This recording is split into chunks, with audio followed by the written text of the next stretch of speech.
தினம் ஒரு திருக்குறள். அதிகாரம் 3. நீத்தார் பெருமை. செயற்கரிய செய்வார் பெரியர், சிறியர் செயற்கரிய செய்கலாதார்.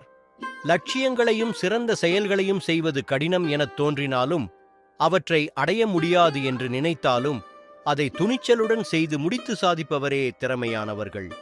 அவர்கள் வயதில் சிறியவர்களாக இருந்தாலும் பெரியவர்கள் என மதிக்கப்படுகிறார்கள்.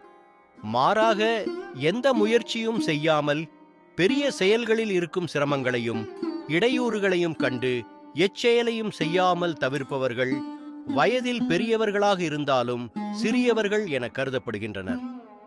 சவால்களையும் தடைகளையும் தாண்டி வெற்றி பெறும் ஆற்றலை இறைவன் நமக்கு கொடுத்திருக்கிறார் என்பதை உணர்ந்து சிறப்பான செயல்கள் பல செய்து வாழ்வில் சிறந்தவர்களாக வாழ்வோம்.